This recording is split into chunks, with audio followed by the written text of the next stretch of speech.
Here we are, back at it, not even a week past the previous Grand Prix. I feel like we're still getting information on the penalties from the race.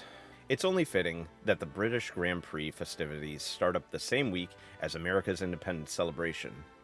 Does that make you mad, England? Anyways, Austria went almost as expected for our predictions. Max came in first, Charles second, didn't get third correct. Albon almost came up with some points, and Haas most certainly sputtered. How about that sprint race? That was exactly what I want out of that. It was exciting and provided an extra layer of entertainment. The transition of some drivers to different tires added a mad dash at the end and really made for some excitement. I think F1 has something here, and with a few tweaks, it could be an amazing addition to the racing calendar. So get your crumpets, get your tea, and let's figure out what 3 predictions we have for the Formula 1 British Grand Prix. So who is on our podium? If we look at previous performance, it might be difficult to tell. Last year, Carlos Sainz came up with the victory, a little bit due to Ferrari having their own issues. And then it becomes the Lewis Hamilton show, aside from the Vettel victory in 2018. Hamilton has won the race a whopping 8 times, which seems insane. Last year, he snuck in for the podium. This is a track that hasn't seen Max be as dominant as he usually appears on a lot of tracks, but he has been decent on it. So where does that leave us? I'm picking Max to come in first. It's not a bold pick, but I still think that he has earned the pick until it doesn't make sense award. Still, he has the best car, but we might see others catching up. In second? Trying to think here. Perez had a good weekend aside from a few missteps. Alonso dropped off in both the sprint and race itself, and the Ferraris are both looking pretty good.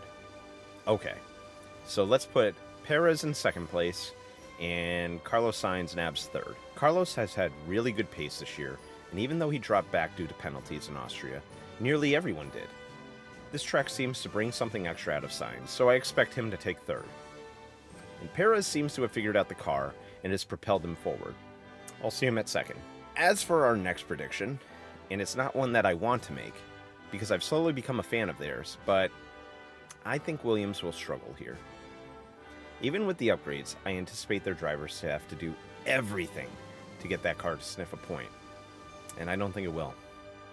It's unfortunate, but we'll see how it shapes out. Perhaps Albon and or Sargent can crank out a miracle. Speaking of which, how about Sargent, coming in at 13th, and really muscling out a real good outcome over in Austria.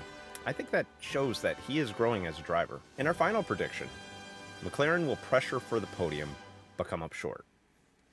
I think McLaren is right about there, and I'm looking forward to their chrome livery this weekend.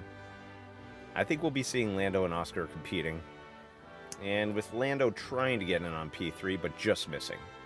I think this race will be fantastic for them. In fact, I'm looking forward to all the liveries this weekend, and that just about covers it. What do you think? Am I totally off base? Let me know in the comments so that we can continue talking about this. I also have a Twitter account now. Feel free to follow, and I'll be looking to utilize it more to communicate with you guys. If you like this video, please consider liking and subscribing. We just cleared 200 subscribers the other day, and I'm so thankful for all of you.